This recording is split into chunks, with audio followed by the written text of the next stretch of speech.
Listen up. There's no more excuses. We're empowering those who want the hustle by exposing the status quo. The days of ordinary are over. It's time to crush mediocrity and start discovering your greatest potential. Welcome to the Hustle Nation. To the Hustle Nation. To the Hustle Nation. To the Hustle Nation. Welcome back to another episode of the Hustle Nation podcast. I'm really excited. Today, we've got a treat. Mr. Cliff Ravenscraft is in the house. Cliff is a master business coach, mentor, and speaker. His focus is to help you break free from any beliefs or behaviors that are holding you back from living the life of your dreams and doing the work you feel most called to do in the world today. Cliff, welcome to the show. Chris, I am so delighted to be here. Thank you so much.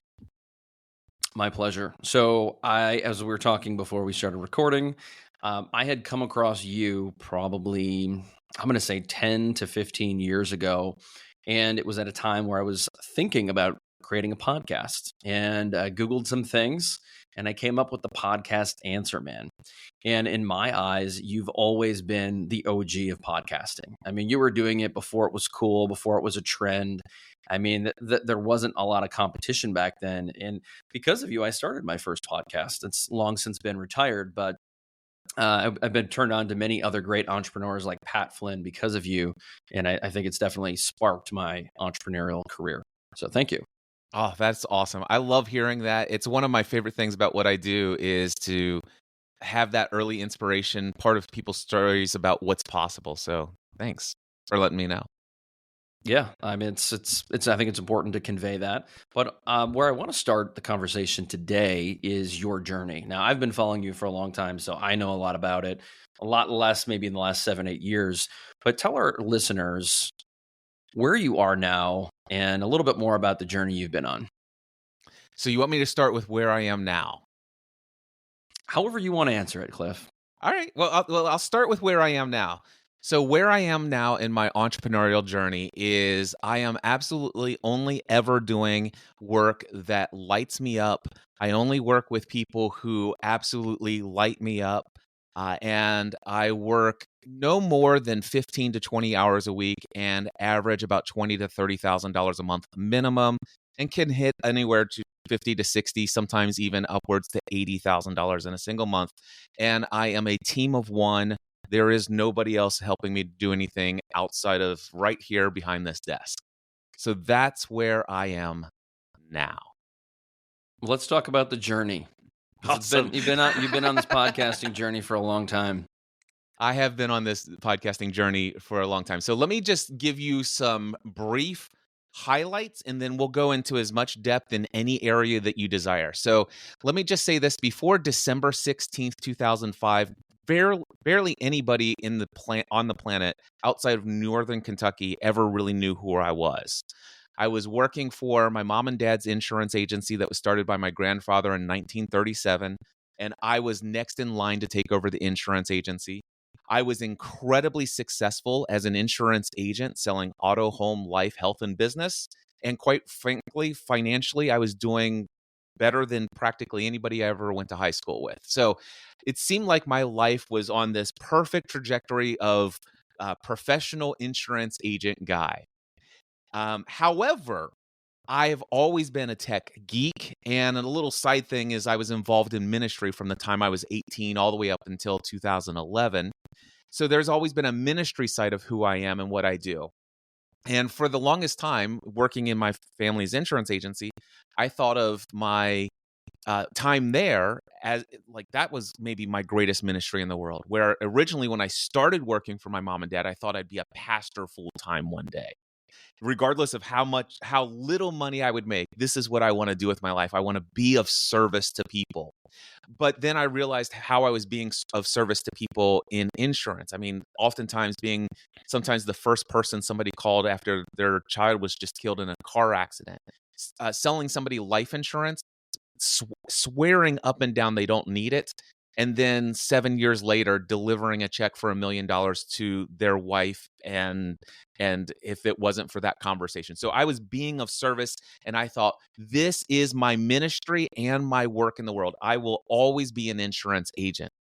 That was until December 2005 when I finally decided to create my very own podcast. And it was about a television show called Lost.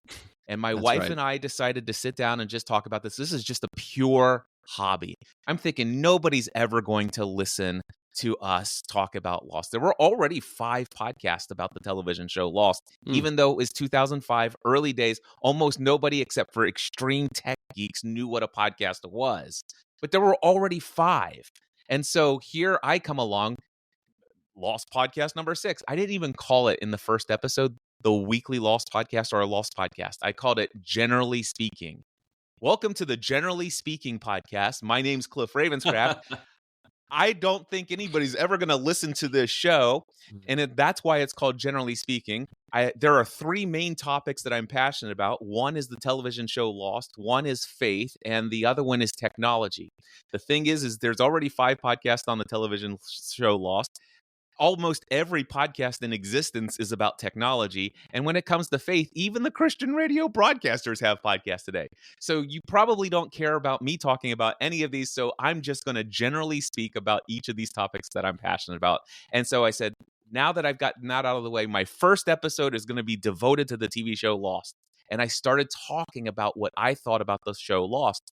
I had already been blogging about it with screen captures from the show and diving deep into the Easter eggs. But here I am now in a podcast talking about it. And while my blog was read by, anywhere between 50 to 150 people a month, my first podcast episode was downloaded 500 times, which blew my mind. And then And then I was invited by Jay and Jack Gladfelter, who had actually started something called the Lost Podcast Network, which was nothing more than a blogger account that had an RSS feed where they shared the login and you could syndicate your podcast content and by just creating a copy of it in the blogger system that would go out to that RSS feed, which was called the Lost Podcast Network podcast. So I was invited into that. I asked my wife if she would join me. So the second episode, I came back and I said, okay, you guys don't want to hear me talk about technology. You could care less about my faith. So welcome to the weekly Lost edition of the Generally Speaking Podcast Network. And so the second episode downloaded 27,000 times. Wow. So that was my start into the podcast world. My second episode, I am now reaching tens of thousands of people around the world. And within a very short period of time, that number grew to 60,000 people. Thanks to the fact that Entertainment Weekly was listening, saw my blog, and then shut my entire server down because temporary bandwidth exceeded contact accountant billing department. You owe us thousands of dollars because EW.com did an article on my blog post and my podcast, and the traffic just was way too much for my little shared hosting at the time. That's wild. So that's how I got started in podcasting. Now, eventually people started saying, oh my gosh, I absolutely love the way you and your wife are talking about the different aspects of the show. It's so much different than what we're getting in these other Lost podcasts. I love a little bit of your faith, but more than anything, I love just how you're thinking about things and how you bring personal anecdotes. And if you don't mind, you guys quickly mentioned that you guys are almost debt-free. Can you tell me more about that? Well, am I going to answer that question in the 15th episode of the weekly Lost podcast? No. So what do I have to do? I either have to answer all of these questions individually via email, which I did at first. But eventually what I decided to do, the same questions were coming in over and over again. Imagine we're reaching 60,000 people. 100 emails a week are asking literally the same 5 questions. Almost none of which are related to the actual TV show. So what I did is I began to ask people, do you mind if I read your question and respond in a podcast, but on a different show? And so I created a show at the time. It was called My Crazy Life. And then eventually that became something called Pursuing a Balanced Life, where I would just take people's random questions and I would answer them. And then eventually there became a lot of faith-related podcasts or questions. And even there were people who were interested in my personal professional development mindset kind of stuff, but the faith stuff was a little bit too much. It's like, this is getting too faith oriented for me. So I actually started a third podcast called Encouraging Others Through Christ. So now I put all the faith stuff here, all the random stuff here, and the law stuff is here. And then my wife and I started a podcast, a fan podcast for Grey's Anatomy and the television show Private Practice, Desperate Housewives. Eventually, we started creating a podcast about the book series Twilight and the film series as well, Hunger Games. And before you know it, over time, we're literally reaching many, many, many, many, many hundreds of thousands of people around the world. And I'm creating 7 to 15 podcast episodes a week, working about 30 hours a week in either preparing for, recording, post-production, and publishing content on the web, all related to audio podcasting. Do you have a clone? And by the way, all of this was my part-time hobby outside of my insurance job. Wow. Incredible. So then eventually I'm like, man, what would life be like if I could do this for a living instead? Now, I don't know if I move. I don't think trying to see which way. Nope, it's this way. I don't know if you could see down here. I'm not even going to pull it up. It's too much. I have a wooden box that has hundreds of letters, hundreds of thank you cards, hundreds of postcards. And 3 of those letters are from people who said, Cliff, because of you, I chose not to commit suicide.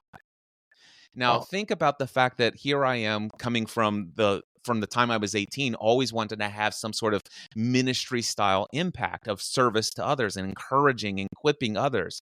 And so it became evident to me, gosh, prior to podcasting, I thought my greatest service to the world, the biggest impact and influence I could make from that standpoint was as an insurance agent. Trust me, I really believed my impact as an insurance agent was far more than I could do as a head pastor of any size church.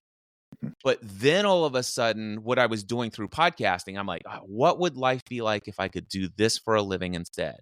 Although that thought terrified me.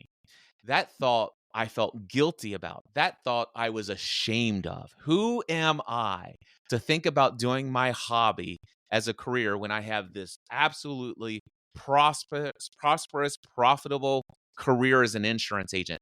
And this is right around 2007, when I am very much aware of the oncoming economic crisis. You know, the 2008 crash, we knew about it in our industry way before it happened. Trust me, I was literally selling homeowners insurance policies to people who were making $4.50 an hour. And I'm like, how much did you put down on this? Oh, I didn't put anything down on it. They gave me a loan for the entire thing, including the down payment. All I have to do is pay, $1,300 a month. And I'm like, and what is your income? Oh, my income is $2,000 a month. And I'm like, yeah, I see where this is going. So anyway, one of the things that I recognize is that people in my industry, left and right, all of the professional people I know, they're getting laid off. And job security was like the biggest concern in everyone's mind in 2007. Here I am with the dream of becoming full-time self-employed, doing what? A hobby related to podcasting, which nobody on the planet outside of geeks even knows what that is. And even the geeks in 2007, if you were to Google podcasting as a topic, the number one topic at this time was podcasting is dead. It has plateaued. It has no future. And I'm like, I don't believe you guys, but I get where you're coming from. I think you guys have short-sighted vision, and podcasting is much bigger than what you guys are seeing it as. So what I had this fear of pursuing this dream and letting even people know about this dream. Because number one, I felt guilty and ashamed. And I, at the time, was really worried about what other people would think about me if they knew that as a sole income earner for a family of 5, 3 young kids, what it would mean for me to leave my job security that I told you about in the family-run insurance agency to go pursue a hobby. How irresponsible, how selfish, how this or whatever. And matter of fact, the first time I actually said it out loud, one person said, Cliff, I have a hobby of golf, but I don't expect people to pay me for it. And it's like those kind of questions. So I had to overcome that, but eventually I did. In September of 2007, I put my 90-day notice in. And in January 2008, I became full-time self-employed. I had so many limiting beliefs. It was absolutely insane about my belief about who I was, what it means to earn money, what it meant was, how do I add value to people's lives? I had so much limited mindset around money. I worked around the clock, worked 12 to 14 hours a day, 7 days a week for 9 months without one day off in the year 2008. And then after September, I finally decided to take 1 day a week off, but I only did that after convincing myself it would be okay by adding more hours to the other 6 days a week. I ended my first year in full-time self-employment. Now, our business made, I don't remember the exact number, but it was probably, $40,000 or something like that. But it paid our health insurance for our family. It paid for my CPA. It paid for all of my software and some tools that I used in my business. But my personal net income after working that many hours, $11,000. And by the way, that I only brought that $11,000 after taxes home the last 3 months. I made no income from the business the first 9 months. And I celebrated my first year in business with a 24-hour nonstop podcast marathon where I recorded 24 one-hour podcasts within 24 hours. And I celebrated the end of that with a trip to the emergency room where I almost died, where I was in the hospital for 2 weeks. That's my start. So we could go anywhere you want from there. Well, so, Cliff, one of the things that's really interesting, I don't know if you know this about me, but my day job is an insurance broker. So I did not know that. I'm a third generation family-owned insurance broker. We got about 130 team members. And so it's always good to hear the fellow insurance talk. But, one of the things that really stuck out to me in what you were sharing is the self-limiting beliefs and the kind of that self-talk. And, as you were, to your point, you had maybe some outside voices, but probably you had even louder inside voices of, I can't do this. Some people will call it the imposter syndrome and things like that, but there's all this kind of self-talk to yourself. And I know you have a lot of different perspectives on this. How did you work through that yourself? Was it just a leap? And how do you, if you had someone else that was trying to take that leap and had all this kind of self-limiting belief, whether it's they're taking a leap or they're just a tweak in their life, how would you work them through that? Yeah. Well, I'll answer the first question, which is how I did it, and then how I would help somebody today through it. So the first one is how I handled it. Number one, school of hard knocks, doing everything the wrong way to find out how to do it, how not to do it. And eventually a couple of things worked. And that was the biggest area of growth. Now, through 2008, I did start this with a group of advisors. I didn't have the language at the time, but this was my mastermind group. This is a group of people who were rooting for my success and who were there for me anytime that I needed some insight or inspiration or motivation or encouragement, because I needed a lot of it. I will tell you, prior to becoming full-time self-employed in my business, I very rarely ever had what I would call depression. But boy, the emotional swings, I had the highest highs I'd ever experienced in my life, except getting married and having each of my children. But outside of those, I had my highest highs of my life as a full-time self-employed in that first year. And then I had my lowest lows, well, with the exception of one. And that was the week that I quit podcasting prior to deciding to go full-time. That's a whole nother story, probably for another podcast. But all of that to say is that I really needed these guys in my life. And it was a group of guys at the time. It was very limited in the way that I thought at the time. But it was a group of men who I reached out to who encouraged me. By the way, there was a day where I said, hey, guys, I think things are so tight here right now. I'm thinking about applying for food stamps. And one guy sat there and said, okay, that's it. Enough is enough. I was supportive of you until now. And here came all of his judgment. Go get your day job back. Go back to the insurance work. This is ridiculous. This is irresponsible. And I was using Google Groups. I don't know if you guys are familiar with the old Google Groups. Yeah. So everybody in my advisory network got this email as well at the same time as I did.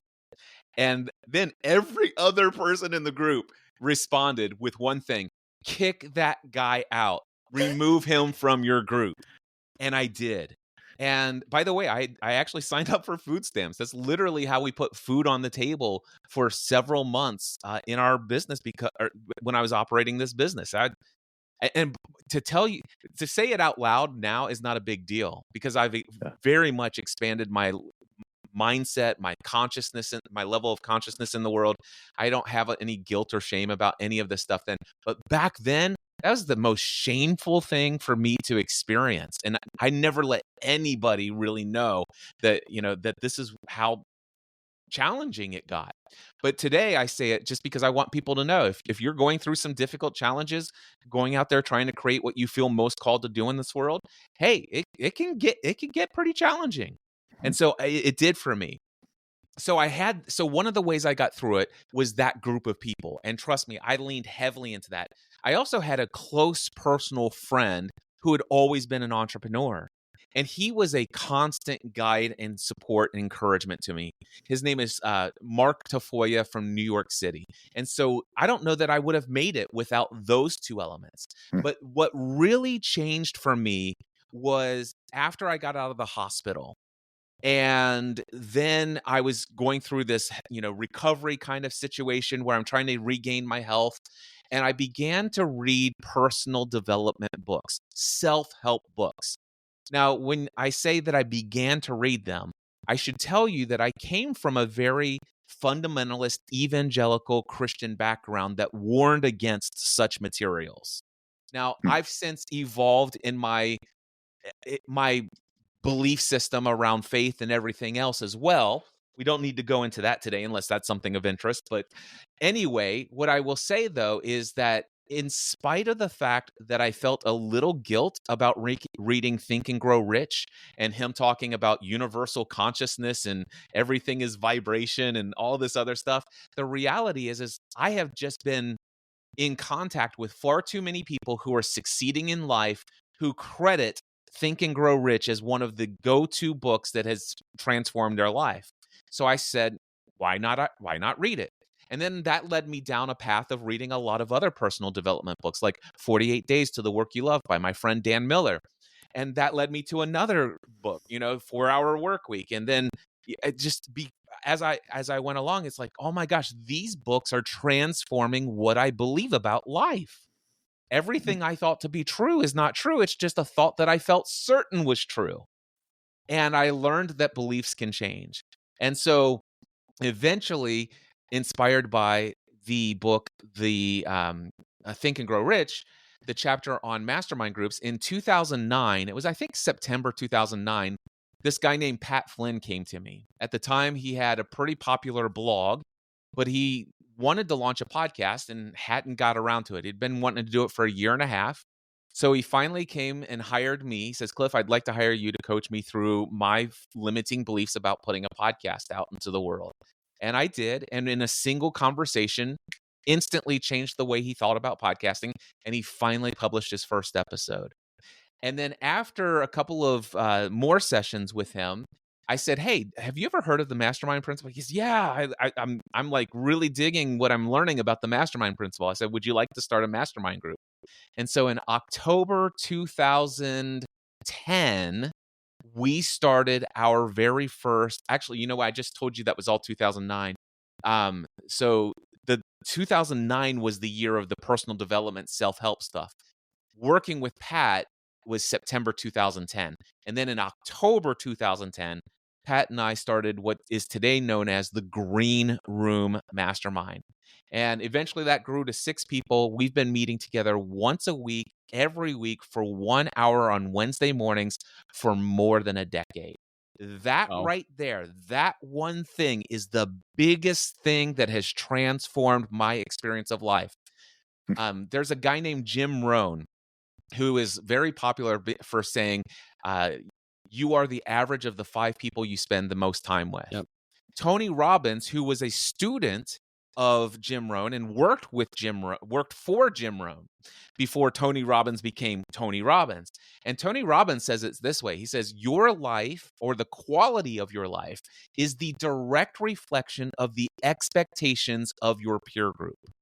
And so the biggest thing that ever transformed for me, number one, having a mastermind group and supportive group of people who believe in me, shunning all of the naysayers out of my life, reading and developing personally and professionally through great time-tested personal and professional growth book training materials, and then building an actual intentional, real mastermind alliance with people who are doing life the way I want to do life.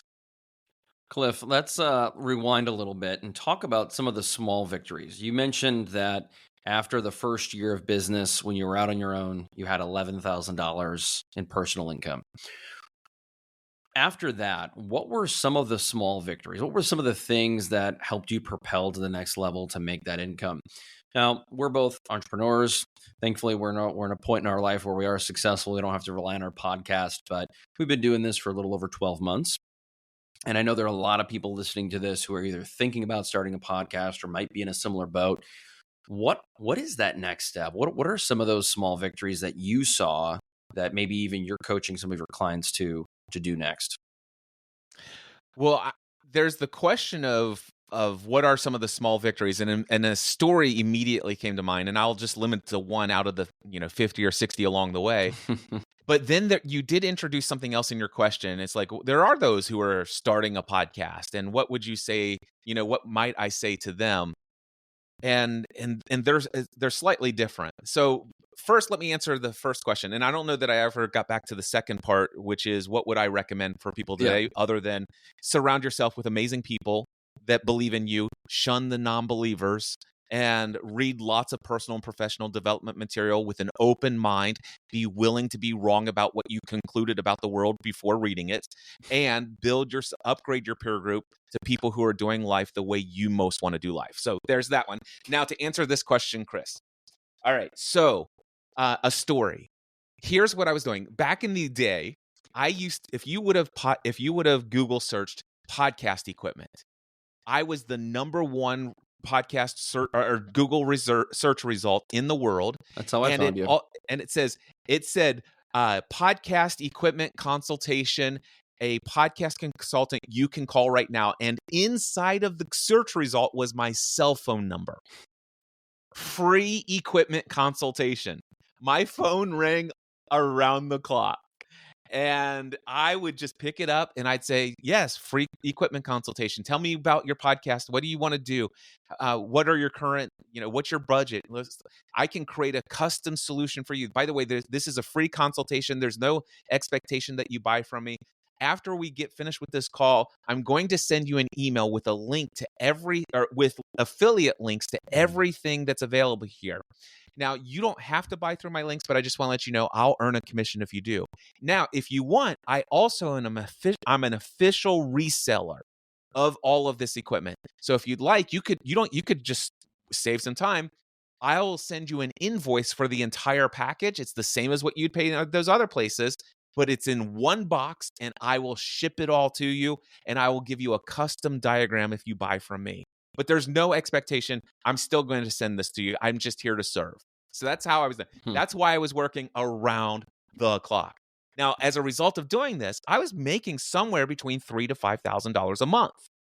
That in profit. I'm talking about after expenses and everything. After the, if they bought the equipment from me, I was making about $300 to $500 for every order they purchased directly through me. So I was making $3,000 to $5,000 a month. But then eventually my rates got up to $150 an hour.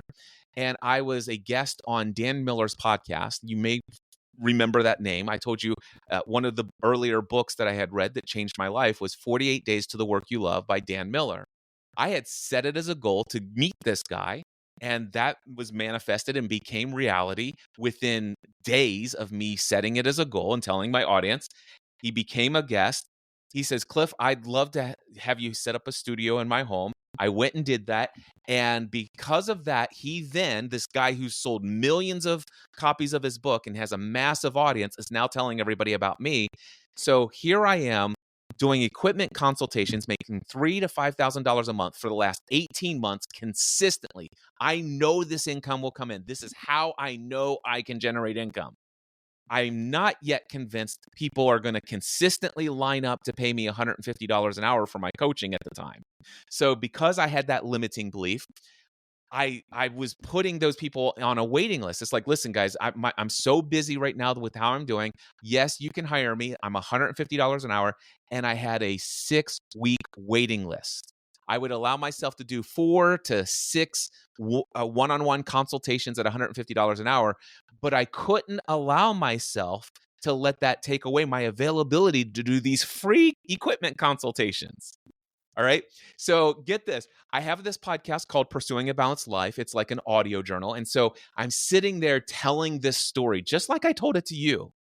All right. And this one guy, his name is David Doucette. He says, Cliff, I'm going to share, he says, he wrote me this email. He said, I'm going to share 3 words with you that will transform your life.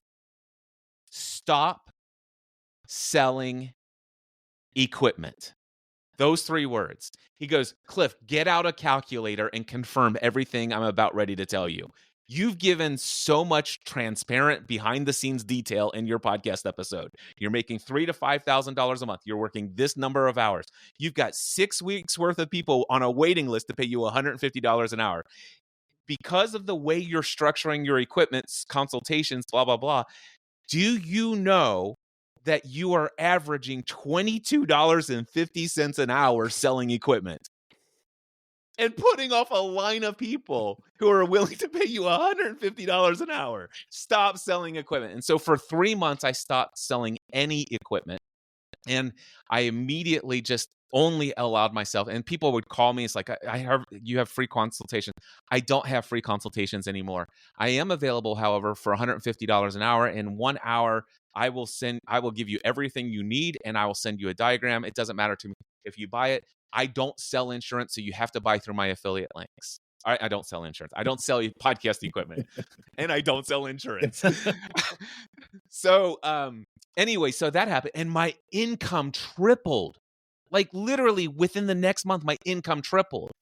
And 3 months later, by the way, I decided to start selling equipment again. However, here's what I did at the time. I created 5 different packages for each different type of people that I was talking with. And I made sure that I made at least $100 profit and as much as $550 profit for each equipment package that I sold. And I created a system and process and hired an assistant, a virtual assistant, to handle every equipment sale so that I never had to touch it and I only made profit.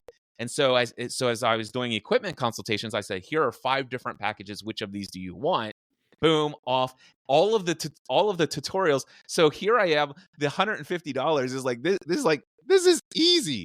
So that is the first big, huge win success story that came to my mind that gets me out of an old mindset into a new mindset.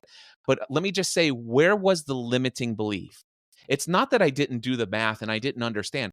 My fear was, yes, it's great that I have a waiting list of 6 weeks of people who want to pay me $150 an hour. But here's my belief at the time.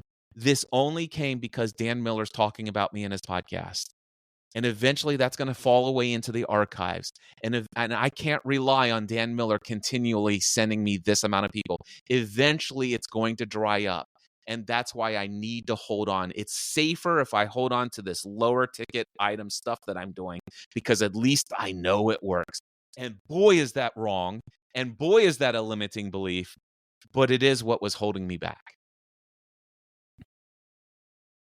It's unbelievable. So, Cliff, with your business now, how have things evolved? Because you're still very much a podcaster. You had mentioned up to 50 different podcasts you're running now. You're also doing coaching and public speaking. How has that differentiated itself over the last Yeah. So 10, 15 years? So one of the things that I did is I eventually got out of doing one-on-one coaching and consulting. After I raised my rates to $300 an hour, and I was still booked way in advance. And eventually, I went to my mastermind group and said, "Guys, I'm ready for another rate increase. Should I go to $500 an hour or $1,500 an hour?" And they said, "Stop doing one-on-one consulting." And that's when I launched a program called Podcasting A to Z, a group study program. It was $2,000 for 4 weeks.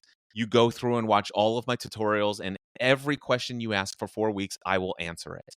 And that was generating somewhere between, let's see, 40,000 all the way up to $80,000 every time I did it. And I did that 4 to 6 times a year. So that's how I got to the place where, because of that, I then took some of those tutorials and I put together this free tutorial called Learn How to Podcast, made it available to everyone. And as a result of that, I personally helped more than 40,000 people in the world successfully launch their podcast.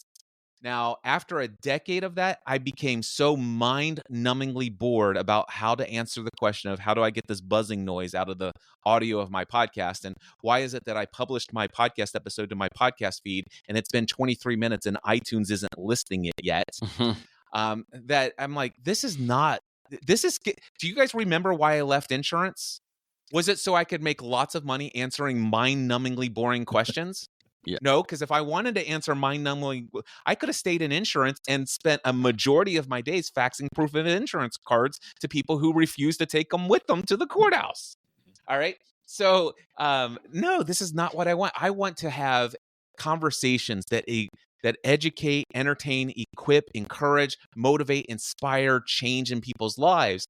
And so eventually what I decided to do was to shut down my podcast consulting and coaching business so that I could focus all of my time, effort, and energy as a business mindset and business strategy coach. And I started with paid mastermind groups. So at the time, I had 2 mastermind groups with 10 people in each group paying $1,000 a month. So that was $20,000 a month right there. And that's just one 90-minute call each week for each of those groups. That's 3 hours a week, generated $20,000 a month of income. Then I was doing one-on-one coaching. Today, my cheapest package is $12,000 for 1 year of coaching with me, paid in full. And that only gets you one 90-minute session per month, every month. And there's no interaction or anything like that in between. It's a perfect fit for the right clients that I work with today. And then I ended up doing workshops. We built a home here in Northern Kentucky that has a training space. I can put 15 to 16 students in a training space that I'm looking at right here in front of me. And I had people come in and pay $2,000 a piece for building an online business workshop, teaching them all the reasons why their podcasts were failing because they skipped the first 7 steps and build in the 11-step formula for building a successful online business. And so I brought them here to teach them how to do that. I gave one person the option. If you want, you could pay $7,500 and spend an extra day one-on-one with me here. And that was generating somewhere around $24,000 to $35,000 every session I did. And I was doing that once a month. And then eventually I launched a conference called Free the Drain Conference. And I did that annually until COVID. So those are some of the things that transitioned for me over the years. So Cliff, as you shifted to more of this strategist, mindset coach, things like that, one of the things I know you've talked about is this limiting belief and this gap of kind of where you are versus maybe where you want to go or where you can be. Can you share a little bit of just how do you get people out of their own way, right? You talked about kind of surrounding yourself with the right people. We talked about that certainly plenty, but I feel like some people don't even take the time to think through where they want to go. And even when they do, that too has those limiting beliefs. And so how do you coach somebody through just even starting to create that vision? So the first thing that I do with anybody who doesn't know what they want is I give them an exercise called 50 Things I Want. And so I tell them, get out a sheet of paper, and at the top, I want you to write 50 things I want. And then on the left-hand side, write down on the left column from top to bottom, 1 through 25, flip the page over and do 26 through 50. And then here's what I want you to do. I want you to set a timer for 2 hours. It will take you at least 2 hours probably, given where you are, is what I tell most people that I'm working with. And here's what you do. You ask yourself, what do I want? And then anything that comes to your mind must be written down. Number one, you can't ask yourself, is it possible? You can't ask yourself if it's selfish. You can't worry or have any concern what people would think about you if they saw that you wrote that down. It just, if it comes to you when you ask, what do I want? Write it down. If you want to build a castle on the South Island of New Zealand, like Cliff Ravenscraft, then you write it down. Not that I have one. It's just, it was on my first list of 50 things I want. I'd love to build a castle on the South Island of New Zealand. And right below that was a helicopter with a pilot who would fly me anywhere I wanted to go. So, I mean, I'm telling you, just get outrageous. But it can also be like, hey, I want to have more time. I want to be more consistent working out and feeling physically fit and healthy. I want to have a more self-discipline around how I eat. I want my wife to smile every time I walk in the room because she's thrilled that I've entered. These are the kinds of things that I would love to have as an experience of life. And you can write down anything you want, but you have to come up with 50 things. Once you finish that, then you grab another sheet of paper, and at the top, you put my top 10 desires. And you go through your list of 50 things and ask yourself, should this item be on my top 10?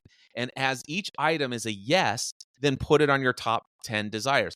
It's not essential that you actually put this in order by any stretch of the imagination. So just because I don't want you to think about this too much, just if it's a top 10. Now, if you're going through the list and all of a sudden something comes to your mind that should be a top 10, but it's not on your top 50, go ahead and put it on your top 10 now and put it as a 51st or 52nd or 53rd item on your list of things you want. All right. Then you have your top 10 desires. Now, what I want you to do is write down my top 3 goals or my top 3 dreams. And then you write down on the left-hand side, 1, 2, and 3. Now, this one you're going to put in order. So you're going to look for number 1. Out of the top 10, what is the most important thing for me right now? And write it down. Then you go to number 2. You've got 9 more items on that top 10 list. You write it down. You've got 7 more items on the list. You write it down. 8 more items on the list, whatever. And then you got your top 3. Now, guess what you have? You actually have, not only do you know what you want to create in the world, but if you were to actually go and study that list, all of those lists, you're going to learn all sorts of things about who you are and what your values are and who you were created to be and all sorts. This one exercise will get rid of that. I don't even know what it is I want in life. That's super powerful. I mean, those are incredible nuggets because to your point, I feel we talk about this a lot with hustle is until you have a vision of basically where you're going or what you're trying to accomplish, then hustle is just going to create burnout, right? If you're working really hard to an aimless destination, that's not really helpful, right? And we certainly know you pivot from one place to the next throughout your life, right? I mean, you talked about a lot of the pivots you've made in your life, and those naturally happen. But if you don't at least have set out a plan, how do you know if you're ever going to achieve it, and how do you take an action to get there? The metaphor that I love to use to illustrate that perfectly is this. Imagine I'm on a little island, right? And I see the sea out in front of me. But over to my right, there's a massive cliff, and over to my left, there's a massive cliff that blocks my view from anything that's out there in the world other than the ocean in front of me within my perspective of what I can see that's available out in the world beyond this island I've always lived on. All right. So if out in the distance, though, I see a big island, and people come to our island from that island all the time. And it looks like those people have an amazing life. And I would love to go to that island. All right. So what I do is I finally save up money, or I find my resources, gather resources, build a boat, build a raft, whatever. I set sail towards that island. I am so excited. I'm finally moving towards my destination. I know what I want. I've done my list of 50 things. I narrowed it down to the top 10 and then I got my top 3. And number 1 is to make it to that island. So that's what I do. I set sail. Everybody wishes me well, and some people are judging me, but most people are wishing me well because I've shunned all the non-believers. And my mastermind group has given me all sorts of valuable insight on how to navigate to that island. And then as I'm almost to that island, I start to notice that I'm getting beyond the limitation of what I could view before. And I see even bigger islands that are out there. And I see even greater destinations. Or I might even, by the way, I might make it to that island, and then all of a sudden I see all of those other islands that are bigger and meet people from that. It's like, no, that's what I want instead. And that's sometimes how it works. But the number of times I'm actually on my way, I'm setting course, and then I don't even reach that destination, but I've actually done a new 50 things I want, a new top 10, a no top 30, and that island over there is the one I want. And so I'm just setting course, and literally I consider life to be a choose your own adventure game. And oftentimes you'll never be able to see what the options for you to choose are unless you've chosen a destination to move towards that, so it can open you up to perceive the world and opportunities that would have never been available for you to see if you had not yet made some forward momentum beyond the limitations of where you currently were. I love that. That's the perfect combination of vision and belief. That's just so important in life. I want to go back to something you mentioned before about your journey creating a mastermind and a personal coaching program. So many of the people who listen to this podcast, the people that we interact with, are people exactly like that. They're either leaders and or coaches. And there are a lot of people who are wanting to start a mastermind or a coaching program. So for those listening who are early in that game, where do you start when you want to create a program like that? And more importantly, it's not even about starting, it's how do you create a great experience for people to learn and grow and get to those goals that they want in life? There is a podcast called Upgrade Your Peer Group, The Power of Mastermind Groups, hosted and facilitated by this guy named Cliff Ravenscraft. Of course. There are 6 podcast episodes in that feed, and there will likely never be more than that. But those 6 episodes will teach you everything that I think you need to know to succeed in either starting your own free mastermind group that it'll just elevate your peer group to the next level, or if you are a coach, you should be making no less than $1,000 per month per member, and I will teach you exactly everything you need to know on how to generate $1,000 a month and create an experience where members in your group will be in your group for 3 years, 4 years. The next level mastermind just turned 6 years old. It's generated over $1 million in revenue. There's only one group now that meets every week in the mornings, because I decided I've done this for so long. I don't need to work Thursday nights for people who are aspiring entrepreneurs. I'm only going to go with people who are existing entrepreneurs who choose their own schedule. And I just don't want to work on Thursday nights anymore. But anyway, 6 years. And the average lifetime value of a client in that group is anywhere between $40,000 to $100,000. So upgradeyourpeergroup.com. Go listen to all 6 of those episodes and launch your first mastermind group. I love that. I'm going to go check that out. No doubt.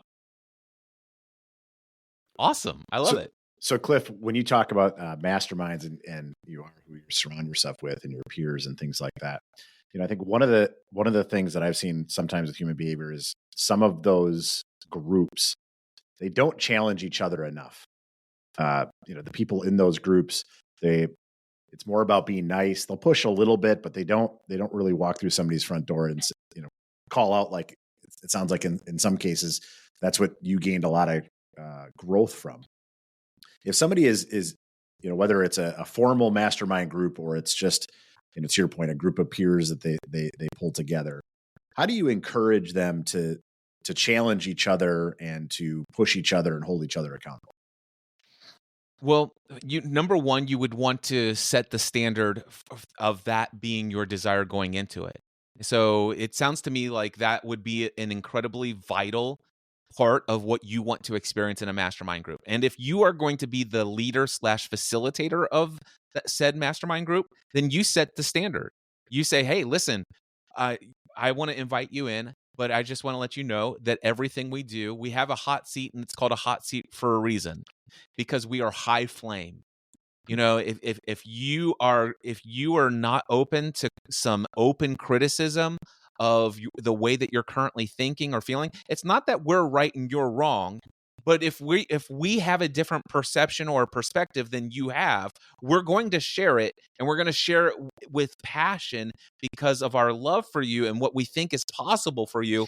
Not that we're always right. We may be wrong sometimes, or at least it's all going to be autobiographical and it works for us and it may not work for you. But chances are most success principles that are out there are easily transferable from one person to another. And if we see something that can help you, we're going to tell you, and we're not going to sugarcoat it. So would you like that? And literally audition people with that in mind. Now, if you are not going to start this mastermind group, if you're not going to be the facilitator and you're looking to go join a group, then I would encourage you by all means, and if this is your desire, I want to know how high flame is this experience. Do people challenge each other in this group? Are there people where people are just absolutely honest and say, listen, this is what you need to hear right now. This is what I'm witnessing. Every time you're in the hot seat, this is what you say you're going to do. But you know what? For the last 9 months, I haven't seen any direction. Are you sure you truly want this? What is it that's truly holding you back? Do you guys have those level of conversations? Is there any way that I could talk to a member, or can you show me a recording that illustrates that this is how this group shows up? And that's how I would go about it. That's great insight. I've heard some people talk about this, and certainly on LinkedIn and platforms, I'm getting a lot of DMs from group coaching consultants, and they all think you should start one or want you to get into one. And I'm in one right now. It's about $125 a month.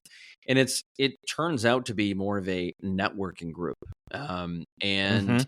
You know, I've talked to people where it's like, well, what is it? Is it going to bring you value? And people say, well, you know, if you set the price at 150, people aren't going to have a very high expectation. And they may also not show up. They may not show up with the same preparation each week. And it makes more sense to charge more because you're going to get more out of people. Do you believe in that? So there are two sides that I want to speak from this at.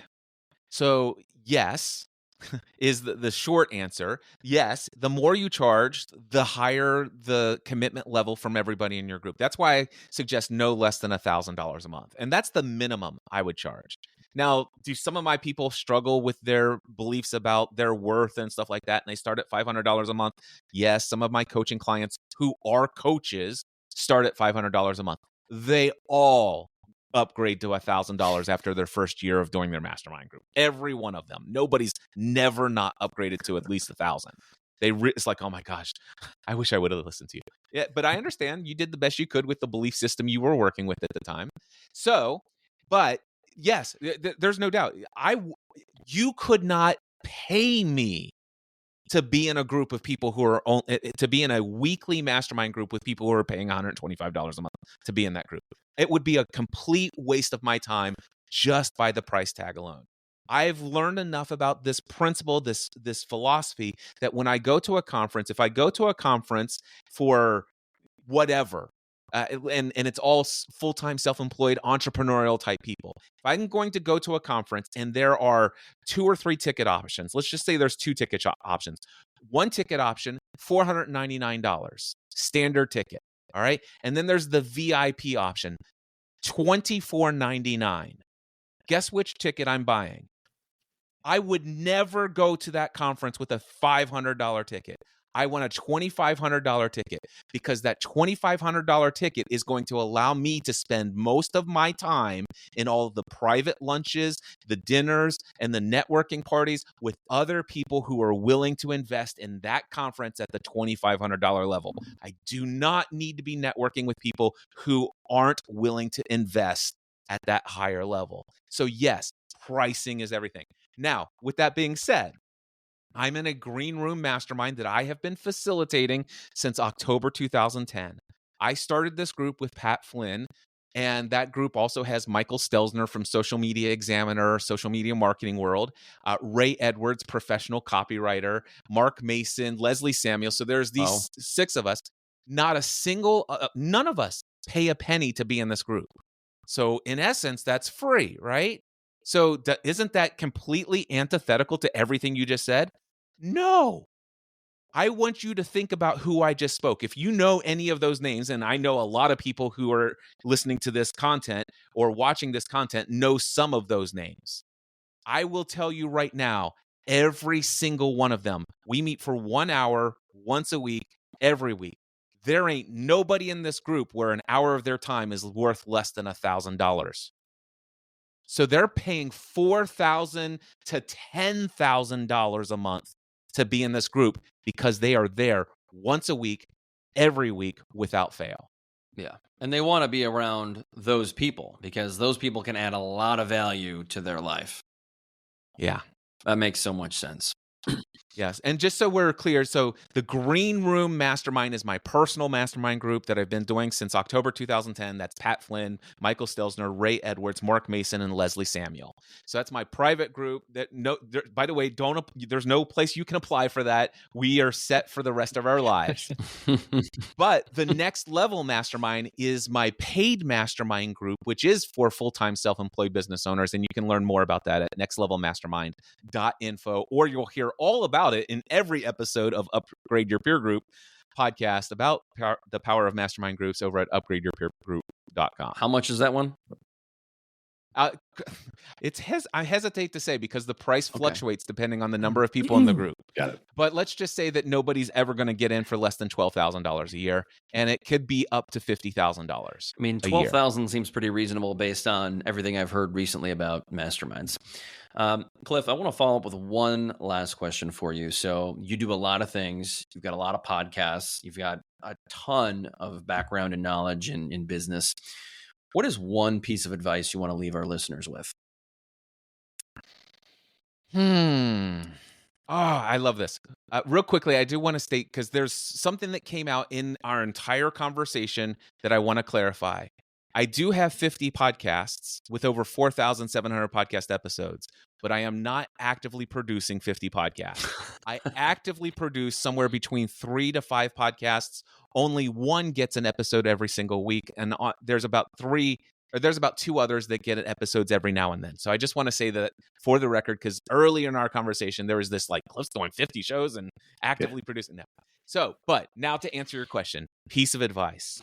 Understand this one statement. Write it down. The results that you are getting are perfect for the system you have created. I don't care if it's the result you have in your marriage, the result of the relationship you have with your kids, the result of how much money is in your bank account, how many clients you have, or how you're feeling emotionally for most people. The results that you have right now are perfect. They're absolutely predictable for the system that you have created and are using. Another way you've heard this saying, I love this. What got you to where you are will keep you where you are. So if you want to change your results, you have to change your system. And the biggest change to your system, you might think, well, I need new actions. I need to go after this. I will tell you that actions only change when you change your thoughts and emotions, and your thoughts and emotions are determined by your beliefs. So your belief system is literally what's producing your results. Every belief has consequences. So that's my biggest piece of advice.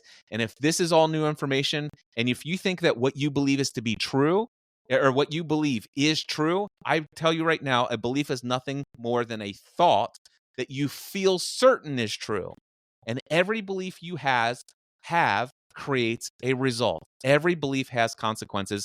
And if you want to see a talk that will change your experience with your belief system forever, head over to mindsetanswerman.com/free.